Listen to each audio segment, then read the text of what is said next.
மீன ராசிக்கு இந்த ஏப்ரல் 2026 எப்படி இருக்குங்கிற மாத பலன். சனி சாரத்தில், ராகு சாரத்தில், கேது சாரத்தில். ஸோ ஒரு ஃபியூச்சர் பிளான் அது எக்ஸ்ட்ராடினரி. இல்லற வாழ்க்கை எந்த குறையும் இல்லை, பியூட்டிஃபுல்லாக இருக்கும். தொழில் விருத்தி, தொழில் லாபம் எக்ஸ்ட்ராடினரி.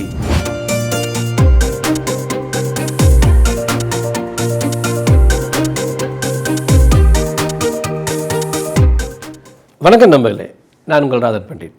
நண்பர்களே, மீன ராசிக்கு இந்த ஏப்ரல் 2026 எப்படி இருக்குங்கிற மாத பலன் பியூட்டிஃபுல்லாக உங்களுக்கு பயன்பட போகுது. என்ன காரணம்னா, ஏப்ரல் 2 செவ்வாய் பயிற்சி, ஏப்ரல் 28 புதன் செவ்வாயிட்டு பிரிஞ்சு மேசராசிக்கு போவார்.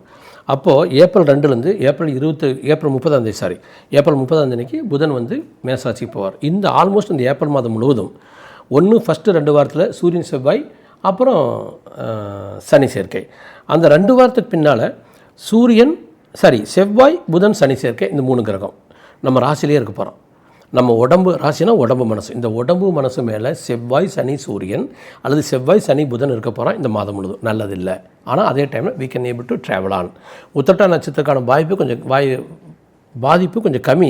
ஆனால் உடல் ஒரு 5%, 10% உங்களுக்கு பாதிப்புக்கு உள்ளாகலாம். அப்போ ஃபிசிக்கல் ஃபிட்னஸை கரெக்டாக மெயின்டைன் பண்ணுங்கள். ஒழுங்காக சாப்பிடுங்க, ஒழுங்காக எடுத்துகிட்டு போங்க. இந்த ஃபிசிக்கல் ஃபிட்னஸ் மெயின்டைன் பண்ணுறது ரொம்ப ஈஸி. ஒரு நாளைக்கு ஒரு 1/2 to 1 hour நீங்கள் உடல் நலத்துக்காக நீங்கள் ஒதுக்குனீங்கன்னா, வாக்கிங்காகவோ அல்லது சும்மா ஒரு யோகாக்காகவோ ஒரு சைடில் ஒதுக்கிட்டு ஃபுட் ஹேபிட்ஸை கரெக்டாக வச்சுட்டு கரெக்டாக இந்த ஏப்ரல் மாதத்தில் எடுத்துகிட்டு போங்க. இது உடம்பு. இல்லைன்னா ஒரு 10% உடம்பு பாதிக்கிறதுக்கு வாய்ப்பு இருக்குது. எலும்பு வலிக்கலாம், சதையும் வலிக்கலாம், ரத்தத்தில் சின்ன குறைகள் வரலாம், தலைவலி ஏற்படலாங்கிற மாதிரி அதுக்கு அர்த்தம். அடுத்தது நீங்கள் மனதுக்குள்ளார போனீங்கன்னாங்க, அதே தான் 2-3 மடங்கு மனத்தெளிவு இருக்கிறது தான் வாய்ப்பு. இப்போ என்ன கேட்டீங்கன்னாங்க, நான் ஒரு லட்சம் மடங்கு மனத்தெளிவு மன உறுதியும் உள்ளவன். 1,00,000 மடங்கு. அப்போ மனத்தெளிவு மன உறுதிங்கிறது வானத்தில் கிரகங்கள் மாறதுனால மாறக்கூடாது. We must be solid in our mind. தெளிவாக இருங்க, உறுதியாக இருங்க. அது கடவுள் ஒரு 72 லட்சம் மடங்கு மன உறுதியும் மனத்தெளிவும் கொடுத்துருக்கார். ஆக்சுவலாக 72 லட்சம் மடங்குக்கான ஒரு நினைவாற்றல் உள்ள மனிதர் நாம் ஆக்சுவலி. அப்போது 72 லட்சம்னா 1 லட்சமாவது இருக்க வேண்டாமா? ஸோ அதுக்கு சாத்தியம். அப்படி தான் நான் இருக்கேன். அது மாதிரி நீங்களும் தொடருங்க. ஏன்னா ஒரு 100 மடங்கு 200 மடங்கு மனத்தெளிவு மன உறுதி வந்துச்சுன்னா நீங்கள் உங்கள் டிஸ்ட்ரிக்ட் கலெக்டரையும் டிஸ்ட்ரிக்ட் மினிஸ்ட்ரியும் தாண்டிட்டீங்கன்னு அர்த்தம். ஆல்மோஸ்ட் சிஎம் ஸ்டேட்டஸுக்கு பக்கத்தில் போயிட்டீங்கன்னு அர்த்தம். ஒரு பெரும் பணக்காரனாக வாழக்கூடிய தகுதிங்கிறது 100 மடங்கு மனத்தெளிவு மன உறுதி. வரவருக்கு வாழ்த்துக்கள். அடுத்த பயன் நம்பர்களே, உடம்பு மனசு தான் லைட்டாக டிஸ்டர்பன்ஸ் சொன்னோம். செல்வம், செல்வாக்கு, அந்தத்து, மரியாதை சம்திங் அவ்வளோ நல்லது இல்லை. அப்போது தப்பாக இருக்கானா தப்பாக இல்லை. ஏன்னா சுக்கன் 2ஆம் வீட்டில் 3ஆம் வீட்டில். அப்போது ஒழுங்காக பேசுகிறீங்க, கூலாக இருக்கிறீங்கன்னா எக்ஸ்ட்ராடினரி. எல்லாம் வித் ஒய்ஃப் ராயல், எல்லாம் வித் சில்ட்ரன் ராயல். குடும்பத்தில் அழகாக வாழ்க்கை எடுத்துகிட்டு போக முடியும், நல்லா டிஸ்கஸ் பண்ண முடியும். அப்படியே ஏதாச்சும் ஒரு ஆர்குமெண்ட் எல்லாம் சொன்னோம்னா அந்த 2 செவ்வாயோடு தான் சனி சேர்றான். ஆர்குமெண்ட் வர்றதுக்கு வாய்ப்பு இருக்குது, சண்டை சச்சரவு வர்றதுக்கு வாய்ப்பு இருக்குது. We must ignore it. நீங்கள் நம்ம கான்சன்ட்ரேஷனை ஒரு ஆர்குமெண்ட் க்ரியேட் ஆகிற ஆட்கள் உங்கள்கிட்ட இருப்பாங்க. அந்த மாதிரி ஆட்கள் இருக்காங்கன்னா அவங்களோட ஆர்கியூ பண்ணாதீங்க. புதிதாக ஒரு ஆர்குமெண்ட் வருதுன்னா அவாய்ட் பண்ணுங்கள். இப்போ நீங்கள் ஃப்ளைட்டில் போகிற போதோ, ஒரு இன்கம் டேக்ஸ்லேயோ அல்லது ட்ரெயினில் போகிற போதோ கூலாக போயிட்டு கூலாக வாங்க. ஒரு சாப்பிட்ற இடத்துலையோ. ஏன்னா இப்போ இந்த ஏப்ரல் மாதத்தில் 2020 டிசம்பர் ஜனவரி மாதிரி மாறப்போகுது எனக்கு தோணுது. 2019 டிசம்பர்லேயும் 2020 ஜனவரி எப்படி இருந்துச்சு கொரோனா வந்தபோது, அதே மாதிரி ஒரு நிலை வர்றதுக்கான வாய்ப்பு இருக்குன்னா வாய்ப்பு இருக்குது. இந்த இம்பேக்ட் மாதிரி ஒரு 6 மாதமோ 1 வருஷமோ கூட இருக்கலாம். பொருளாதார சிக்கல், ஒரு 100% எக்ஸ்ட்ரா விலைவாசி என்ன பண்ண போகிறீங்க? உங்களுக்கு சம்பளம் உயர போகிறதில்ல. ஸோ இது ஒரு சிக்கலான காலம். கூலாக இருங்க, பொறுமையாக இருங்க. அடுத்து எடுக்கிற முடியல ஜெயிக்கலாம். 3 சுக்கன ஆட்சி 19 ஏப்ரல்லேருந்து அது வரைக்கும் 3 2ஆம் வீட்டில் எடுக்கிற முடியல ஜெயிக்கிறீங்க. இதில் சாப்பிட்றதுக்கும் திரும்பி வண்டி வாகனம் நன்றாக இருக்குது. ஆனால் என்னை பொறுத்த வரைக்கும் அந்த குரு 4ஆம் வீட்டில் குரு சாரத்தில் இருக்கான், சனி சாரத்தில், ராகு சாரத்தில், கேது சாரத்தில். ஸோ ஒரு ஃபியூச்சர் பிளான் அது எக்ஸ்ட்ராடினரி. எதிர்காலத்தை நோக்கி பயணத்துக்கான பிளானை பண்ணிக்கிட்டு நிம்மதி சந்தோஷத்தை பற்றி கவலைப்படாமல் நிம்மதியாக சந்தோஷமாக இருங்க. உடல் சந்தோஷம், மன சந்தோஷத்தை பற்றி கவலைப்படாதீங்க. பீஸ்ஃபுல்லாக இருங்க, ஹாப்பியாக இருங்க, ஜஸ்ட்டு ட்ராவல் பண்ணுங்கள். அப்போ ஆட்டோமேட்டிக்காக நீங்கள் ஜெயிச்சலாம். நாளுக்கு புதனோட இங்கே செவ்வாய் சேர்றான், உங்களுக்கு சனி சேர்றான். இந்த செவ்வாய் சனி புதன் சேர்க்கைங்கிறது ஒரு பர்ஃபார்மன்ஸில் கிரேட். நீங்கள் வேலை செய்தால் வெற்றி அடைகிறீங்க மீனராசிக்காரர்கள். இந்த 30 நாள் உழைப்பு வெற்றின்னு அதுக்கு அர்த்தம். பெயர் புகழ் மரியாதை அதில் எந்த ஒரு குறையுமே இல்லை. ஜென்ரலாகவே மீனராசிக்காரர்களுக்கு பெயர் புகழ் மரியாதை நன்றாக இருக்கும். என்ன காரணம்? அந்த 5 சந்திரன் தினசரி மாறுறவன், நட்சத்திரம் மாறுறவன். ஸோ அப்படி ஒன்றும் யாரும் உங்களை மரியாதையை உடைக்க முடியாது. யாராச்சும் உங்களை அழிக்க நினச்சாங்கன்னா உங்களை அழிக்க முடியாது. 6 சூரியன் வந்து ராசிலையும் ஏப்ரல் 14 பிறகு 2ஆம் வீட்லேயும் உச்சமடைகிறான். Okay, fine, good enough.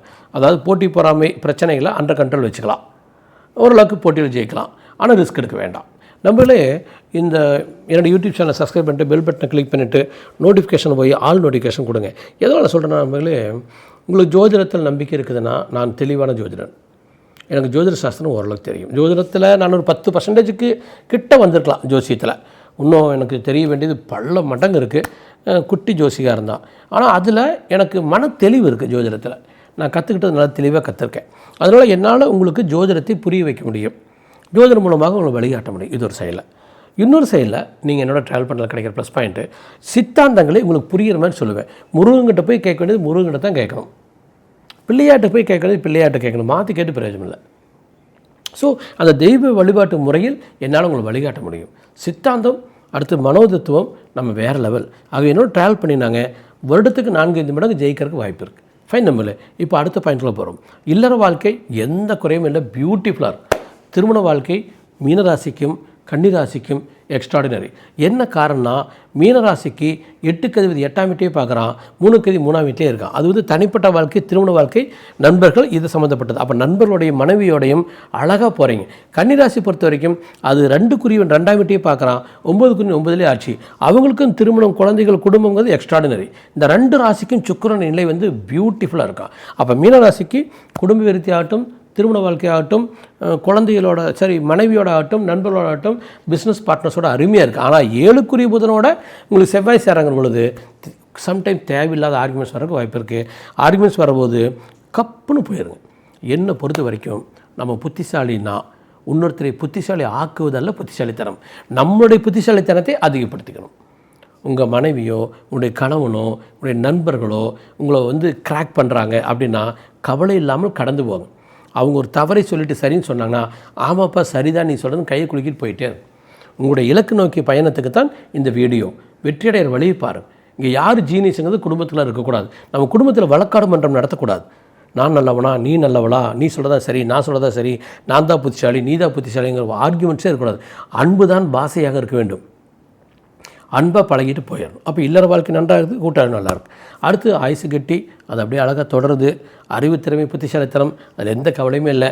தொழில் விருத்தி, தொழில் லாபம் எக்ஸ்ட்ராடினரி. ஏன் அந்த பாயிண்ட்டுக்கு வரேன்? தொழில் விருத்தி, தொழில் லாபம் எக்ஸ்ட்ராடினரி.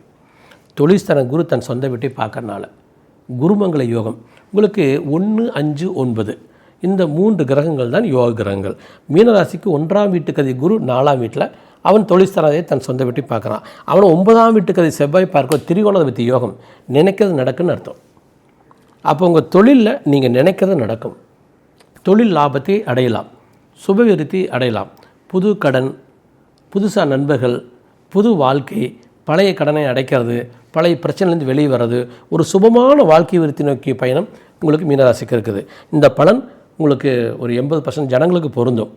ஸோ உங்கள் ஜாதகத்தை எடுத்து போய் நியரஸ்ட் அஸ்ட்ராலஜர் பார்த்து பிளான் பண்ணி இலக்கிய நோக்கி பயணத்தில் போங்க. ஒரு வருடத்தில் 5 மடங்கு ஜெயிக்கணும். அப்போ இந்த வருஷத்தில் 5 மடங்கு 10 மடங்கு ஜெயிச்சிட்டிங்கன்னா அடுத்த வருஷத்தில் மறுபடியும் 5 மடங்கு 10 மடங்கு ஜெயிக்கிற பொழுது இன்றைக்கி இருக்க ஸ்டேட்டஸ்லேருந்து நம்ம 50-100 மடங்கு கூட ஒரு 1.5-2 வருஷத்தில் அடைய முடியும்.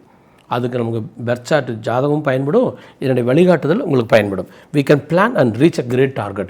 கோடிக்கணக்கான ஜனங்கள் கஷ்டப்படுற உலகத்தில் சில 100 நபர்கள் கிரேட்டாக வாழ்கிறான். அந்த 100 நபர்கள் ஒருத்தராக மாறுவதற்கான வழியை நம்ம பார்க்கலாம். நன்றி மேலே உங்கள் மேலே எதிர்பார்க்குறேன். நன்றி.